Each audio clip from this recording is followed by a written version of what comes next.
So I've taken a lot of MOOCs. I'm in the process of teaching a MOOC. I've done a lot in terms of online education. And one of the big issues right now is where MOOCs and universities stand in terms of course credit. And one of the debates is, should more MOOCs be offering college credit so that they can use it for transfer, so that students can take classes for free and then get credit for them at a university?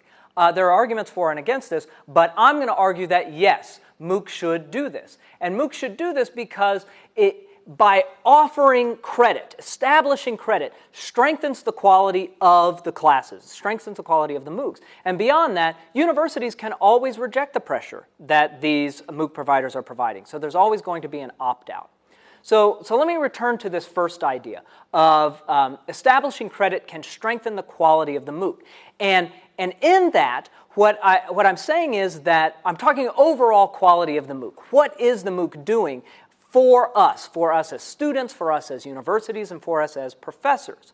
Well, I think credit can really, by establishing credit, you can improve the rigor of the actual course itself.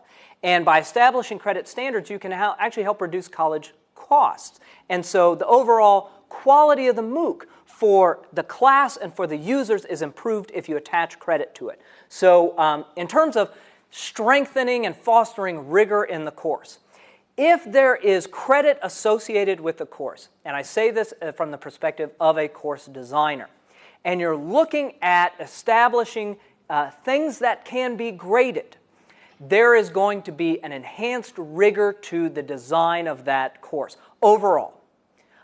Certainly people who offer classes without grading can have very high standards, but I'm talking when we look at all the classes around, how can we foster the most rigor across the most courses? Credit standards will do this because you have to think more carefully about exams and the assessment of knowledge and teaching to the assessment of that knowledge, okay?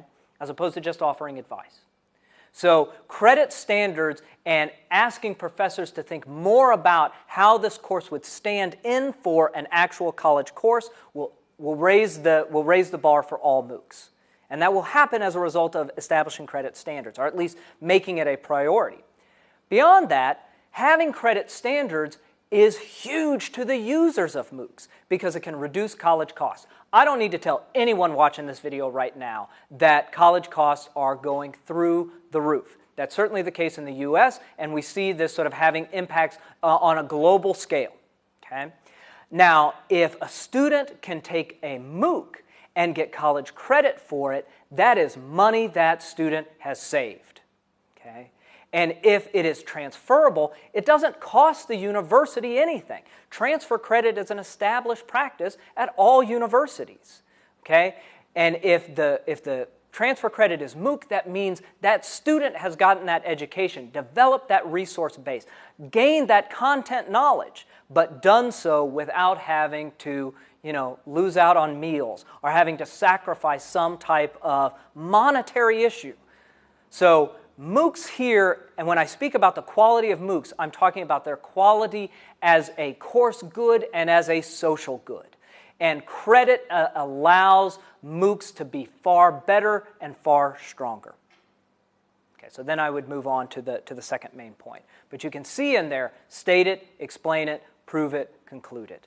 Okay? And I feel this sort of organic relationship to all of these various points.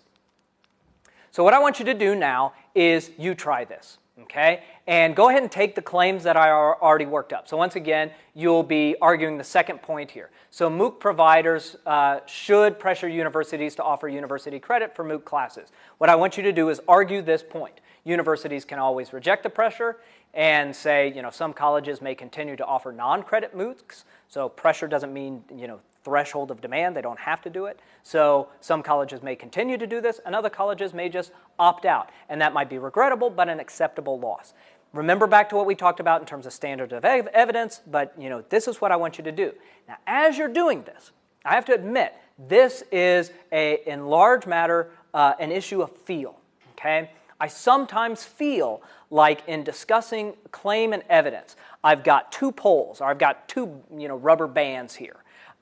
And I've got my claim rubber band and I've got my support rubber band. I want to talk about the claim, but I want to make sure I'm not too far away from the support. So I go back and I talk about the support, but I don't want to be too far from the claim. So I'm trying to pull these two things together.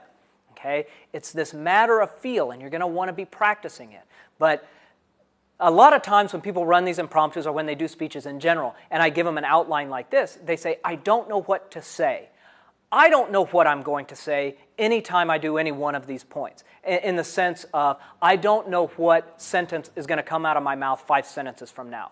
I hope it's bunny, because that would be nice. It sounds cute. But I don't know what it is. Anytime I'm discussing claim and evidence, I don't know what I'm going to say, but I do know what I need to accomplish. First, I got to make sure you know what I'm talking about. Then, I want to get you ready for the detail, get you ready for the evidence. Then I want to go through the detail so that you understand its relationship to the claim. But then I want to cap the point so it all fits together as a nice bite-sized chunk. So what I want you to do now is try running this exact point. Universities can always reject the pressure and do it with these two pieces of support. State it, explain it, prove it, conclude it.